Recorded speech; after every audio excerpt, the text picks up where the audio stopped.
Ladies and gentlemen, today we are privileged to have a distinguished guest with us. It's Dr. Pravin Shetty, sir, an exponential clinician, innovator, and inventor who has left an incredible mark in the world of orthodontics. Welcome, Dr. Pravin Shetty, sir, and thank you for taking time to share your remarkable journey with us.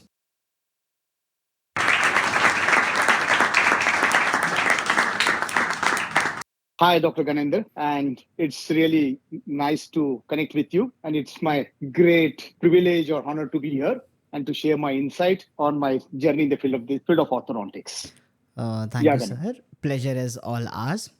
To begin with, could you share a glimpse of your early life and what motivated you to pursue career in dentistry, specifically talking about the field of orthodontics? Yeah, so it's like like most of the people or the most of us might have pursued the career or in the pursuit of this career. Like what we had seen, like I myself, I wanted to be a cardiothoracic surgeon. But fortunately or unfortunately, I didn't got that much of mark. And this is like way back in 1992. So instead of becoming the cardiothoracic or in the journey of getting into the MBBS and then to the MS or something, so because of less mark at that point of time, I was not able to pursue there. So then I thought, means I never thought of getting into dentistry. So I took an admission in College of Engineering. So in I went to the engineering college. I got into the electronics and IT and everything. So I went there for 2 months, and after 2 months, I realized that this is not my cup of tea. Engineering, I should be away from this engineering. So then, luckily, I got a call from the dental college, and then I thought, okay, I may not be able to become a MBBS or MS doctor. So let me get into dentistry and do something or be a doctor in the field of dentistry. So that's how I entered into the dental field. Then when I was doing my dentistry, pursuing my career, one thing I realized there is something like a great skill in me. So this is like it's not because like I'm talking about my own skill, but I got the appreciation and all those things from my teachers, from my HODs, from my principal. Like I was like very good in my preclinical prosto, preclinical endo, and preclinical ortho. So that's how my skill I came to know. Yes, fine, I'm having a good craftsman. And then over the period of like 3 years, 4 years down the line, I realized during the dentistry stint, the orthodontist or orthodontics and dentofacial orthopedics is one such field which nobody in the dentistry can practice. And you can become a endo, you can become a prosto, perio, and all those things. But being an orthodontist is like something really super specialist. And the subject itself, it deals with correcting teeth, correcting smile, facial aesthetic in together. And definitely at that time, it was like a cream of dentistry. Means people used to look upon to the orthodontist. Wow, he's an orthodontist. And it is like a privilege to selected few to get an admission and to become an orthodontist. And what I realized, yes, if I had to do something super specialty, this is the subject I should pursue. One, I will be doing something different, and nobody's there to compete in dental field other than orthodontist with the orthodontic. So that's how I started my career or thought of getting into the field or getting into the super specialty in the subject of orthodontics. Well said, sir. And I think today also Department of Orthodontics or the orthodontist are a very exclusive practitioners. They only practice ortho and still it is a cream. So your Yeah, yeah. journey has been very extraordinary, right? So could you elaborate on your innovations in orthodontics, such as lingual matrix, and how did they have impacted the field? Correct, correct. Right. So, Ganendra, what was like being an orthodontist? I passed out in 2002 from a very prestigious Kelly Institute of Dental Science, Belgaum. So then, after passing, again, the main question or the main point in your head is what next? Now, you wanted to pursue a career in dentistry. You got into the dental field. You got the best subject. You had become an orthodontist. Now, what next? Because again when like you become an orthodontist, then you realize, oh, with me there are 1,000 orthodontists around. So what is there that I should be a different in the field of orthodontics. So then, like what I thought, like I need to be something different and start my practice. Suppose I start my practice. So where to start my practice? That is the most important. So then I just decided, like I'm like born and brought up from a very small town of Maharashtra, from Sangli. But from that town, I decided, no, this is not the city where I'm going to settle. So let me migrate, or let me move to a metro city. So that's how I shifted lock, stock, and barrel to Mumbai. And when I started like looking for places, looking for some good location for my clinic, I came to Bandra, one of the best place in India, and I started my practice. And when I started my practice, again, the main thing that was running in my mind, it was like, how I should be different, how I should be different, how I can be like I should give some new technology to my patient, do something differently. So thereupon, I came to know about lingual orthodontics in 2003, 2004. And at that point of time, nobody in India was practicing, nobody knows about lingual orthodontics. So I met one doctor from Germany. I like really requested him, I need to come to you to Germany, and I want to learn something different in the field of lingual orthodontics. So I went to Germany. I got my training in the lingual orthodontics, and trust me, the lingual orthodontics, what I learned or I trained, it was a very manual type of technique, very manual. Like I need to sit, cut the teeth, do the setup, and do lot of things manually. I mean, there is a hell lot of process in lingual orthodontics. But one thing I realized, this subject is a skill base. Whether you are an orthodontist or a very senior, very experienced orthodontist, but this field of lingual orthodontics, it's absolutely a high level of skill related to the orthodontist. So I've been there, came back, and started my practice in the field of lingual orthodontics. And I think way back in 2004, 2005, I was the first person in India to start actually propagating lingual orthodontic system, lingual braces, technology, the cases. I literally used to showcase to all my colleagues, my friends, my seniors, teachers, hey, this is the technology is there and it is working. It's the best thing, and it's an alternative to for everyone who don't want to wear the braces, don't want to show it to the people. So then again in 2008-9, the thing like came into my mind to what next again. Because in lingual orthodontics, what I saw worldwide, it's a tremendous technology that has been incorporated in this field. So luckily, like in orthodontics, it's always they say like it's a combination of biology and mechanics. Orthodontics is one subject which is not only related to the biology, there is a lot of mechanics. And there is some God gift or something that I understand the software or something related to the any 3D software, that much understanding, the basic understanding I had, that might be my born gift or the God gift, I don't know. But that has been cultivated in me in such a way that I sat with some automobile engineer and I developed my own CAD/CAM system. And believe me, this is in the year 2008, 2009. And at that time, I developed India's first customized CAD/CAM lingual braces using reverse engineering software and laser sintering process to manufacture the bracket. And for the first time in India, that being an orthodontist, I was able to develop my bracket, propagate it to everywhere, and showcase how we can treat different complex malocclusion using the best of the technology in 2008, 2009. Then I must say, Dr. Ganendra, over the period of time, I keep on evolving my system, keep on innovating new features, new technique, new technology, new software. And that's how the journey and that's how the lingual matrix is born out of my passion and out of some idea that I had envisaged in my mind, and that's how it came into act. And half of the doctor in India were using this system. So that was my journey in the field of lingual orthodontics and lingual matrix. Oh, well, sir, your journey indeed is a testament of your commitment. Since you told you have done many things first time in India, so there must be always some peaks and some valleys that you must have encountered along your path. So, can you please take us through some of your peaks, some of your valleys to us? Yes, definitely. It's like before you get success, you need to fail 100 times. And Very 100 rightly, times sir.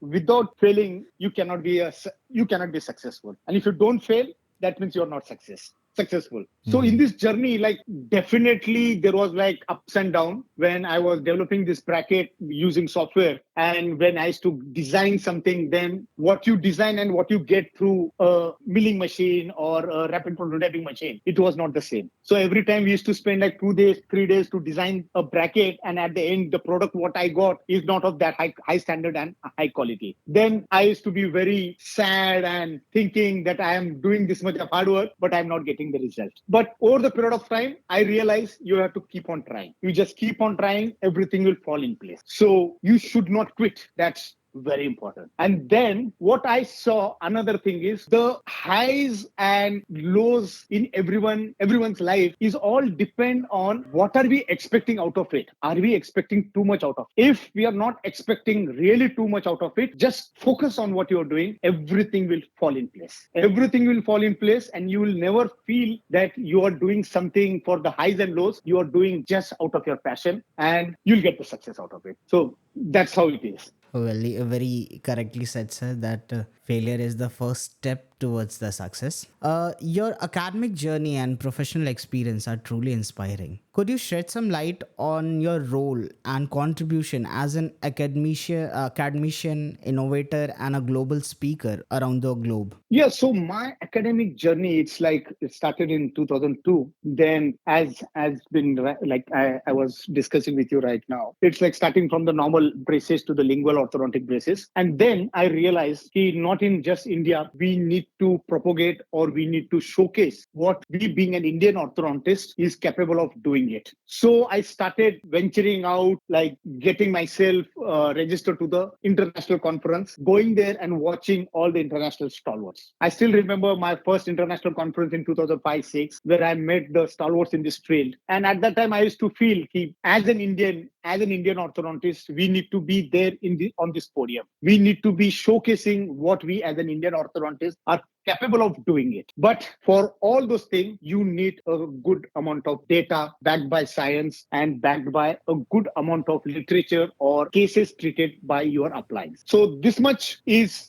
absolutely everyone need to keep in mind. You need to be successful, you need to be achiever, but for that you need to prove your mettle and you need to be showcasing your work, which need to be supported by the data. So over the period of means from 2004-5 to 2009-10, I used to do a hell lot of cases and treat it very well, make a good amount of case presentation.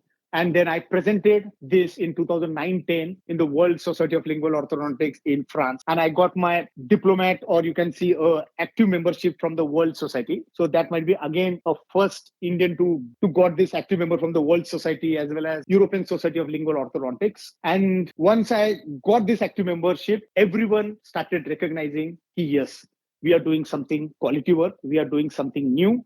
And this has been recognized not only by Indians, by the international people. So that's how the journey started. Then over the period of time in India, across the world, we used to go, we used to present, we used to showcase what as an academician, what as an innovator, what we had developed. And our system itself, we kept on innovating, kept on evolving. So every year, it's not like a same appliance has been presented. It's like a good amount of innovation we inculcated in the system and made it more simpler, more efficient. So the entire global population, they used to check, they used to understand, yes, this is something new and this is something very economical for all of us to use. And definitely, whatever the work has been done, it has been published. Whatever the studies been done, it has been published across the journals, in national, international. So whatever work we do, it has to be documented. There has to be data. It has to be published. World need to see, and then only your growth in this academic field can be excelled. Indeed, sir. This was actually very good to hear that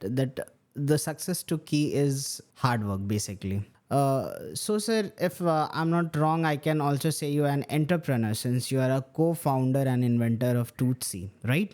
So, can you Right. please take us back when Tootsie was your baby and it's a big renowned name right now in the world of aligners. Yes. So now that's another great journey. And I must tell you now, in this journey, there is a lot of ups and downs. Or I can say, like from 2013 onwards, what I realized again, I innovated lingual orthodontics and all those things. But then I realized over the period of time that we need to make another appliance or use another appliance, which is in a very simplified manner, or which should be very simple for others to use, and everything should be like the patient should feel very easy to use. They can remove, they means it should be a simple appliance, and it should work in the hands of many doctors, not only the selected few. So my journey in the field of aligners, it started in 2013, and I like formed one company for the my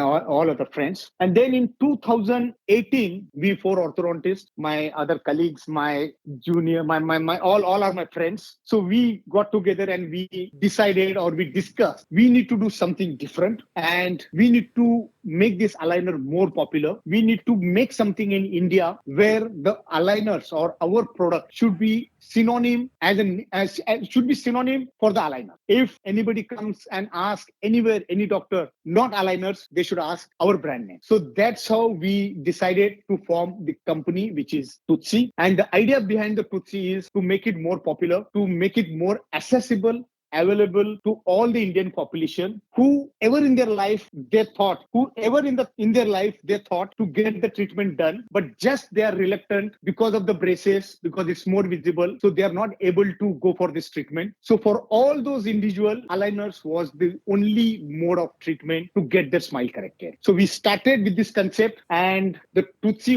over the period of last 3 years, 4 years, we popularized it so much. It has become a household name in India. It has become so popular. Every nick and corner of Indian population, they know about Tutsi aligners. And we had used great amount of technology here. We had used great amount of whatever the research we had done, the science been backed on this. And we made it possible to treat from mild to moderate to complex cases with this Tutsi aligner. And this journey, trust me, it's not that easy, because to being an orthodontist and to think like an entrepreneur, it's a different world, because we never been exposed to the world of this finance, marketing, and all those things. So luckily, fortunately, I over the period of last 3-4 years, I honed my skill and got into a lot of other aspect of different profession, and that's how the Tutsi aligner is here in India now. And just to mention you, it's like one of the most popular brand in India. And what we had done is like entirely made a different closed ecosystem, where from the patient to the planning to the designing to manufacturing and to delivery of the appliance in our own clinic, so that everything end to end we support our patient. So that's how we envisaged, and we started our journey, and that's how we are here.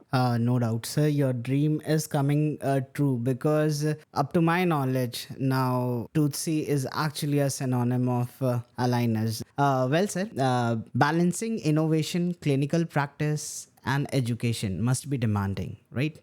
How do you manage these responsibility while maintaining the excellence? See, excellence should be by default. There is no compromise in excellence. Whether you do anything in your life, whatever you do, you try to excel in that, and you try to give your best, do your best. So there is no compromise in excellence. And if you talk about me, like I am slightly very, means a bit of very inquisitive mind, looks into very minor details to be very precise. And I have built, I don't know, this is my psychology or my psyche. Whatever I try to do, I will always try to do it in the best way. And my journey as a academician or as a innovator or a business or this, you need to have that inner energy or inner urge from you. Nobody can motivate you. You need to motivate yourself. You need to motivate yourself to be good. You need to motivate yourself to serve good or best to you. And this should be a process within yourself. This is not a one-day process, or this is not a like I do it for 1 month, 2 months. No, it's a habit, and excellence is an habit. Without habit, you cannot cannot reach that success. That is very much important. And that's what I have learned in my life. Something should be a habit. Like what time you wake up in the morning, you be fit, go to the gym, exercise yourself. And then once you're out, you should be only focus on your work, give your 100% energy. I work from morning 8 o'clock till night 12 o'clock, 1 o'clock. So there is no stop in between other than just Sundays. But whenever I start my day, you're like totally focused. I make my calendar, I make my all the tasks. Okay, these are the 10 things I need to do this. And then you give your 100% to everything. So that's how, and keep motivating yourself. You should be happy in your life. So the thing fall in place perfect. Well said, sir. So I had a small question in my mind that if some dentist wants to apply for Tutsi, I guess you guys are hiring a dentist as for your companies, right? Yes, yes, very much. If someone after internship, maybe after completing his degree, how would he approach Tutsi for a job? Maybe if a people have interest into 3D scans, if they have interest into planning. So if you could just tell our listeners, maybe it would be of great help who are trying to seek jobs into corporate. Yeah, so you can mail it to us. Our mail is like hr@tutsi.in. So you can mail or you can just mail it to me directly, Dr. Pravin Shetty at tutsi.in. So whatever the requests come to us, I will forward to my HR and then they will follow it up. But definitely, whenever there is any opportunity, we will definitely look into it. Thank you, sir. So, guys, please take out a pen and paper and make the note of the important email ID. I'll also mention this in the description, so it may be helpful for us.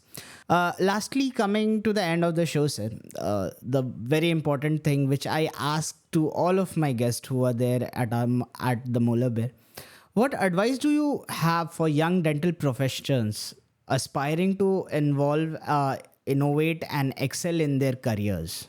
Yeah, so that's a very good question, Mr. Dr. Ganandel. So my advice to everyone, every dentist, every dental professional, be an undergraduate or be a postgraduate, one is you need to innovate yourself. You need to think in what way you can change people's life. One. So it might be, or maybe in dentistry or outside dentistry, but suppose you are very much attached to the dentistry, you need to keep on thinking to what you can do something different and make some different product, make some different system which can simplify the process or increase efficiency or make people's life much better. One, as I said, it's innovation. And second, it's my sincere advice to all the dental professionals, my colleagues and everyone. We need to hone our skill in entrepreneurship. We need to understand business. We need to understand how the world is changing, what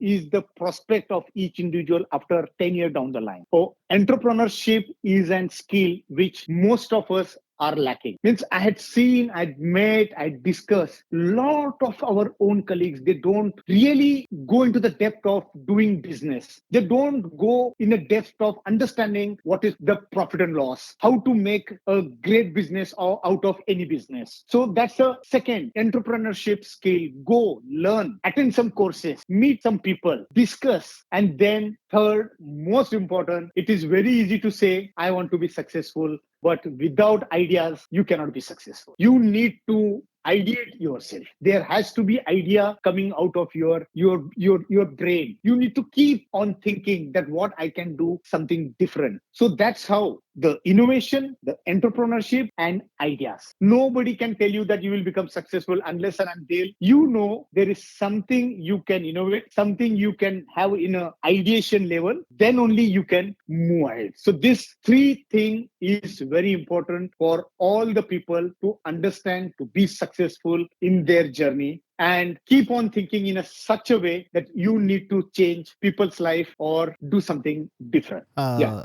That was indeed a very knowledgeful thing which you have told us, that we dentists also now need to think and calculate of profit and loss, which we generally didn't used to. Well, Dr. Pravin Shetty, sir, thank you for sharing your transformative journey and insight with us today. Your contribution to orthodontics and dentistry are truly inspiring and a pave the way for a bright future in dental career. Thank you, sir. Thank you. Thank you, Dr. Ganendra. So I'm your host, Dr. Ganendra. As we wrap up this conversation, I encourage all our listeners to connect us on social media and keep an ear out for upcoming episodes of the MolarBear. Stay engaged, remain inquisitive, and continue to share your wonderful smile with the world. Thank you for joining us today. Bye bye. Good night.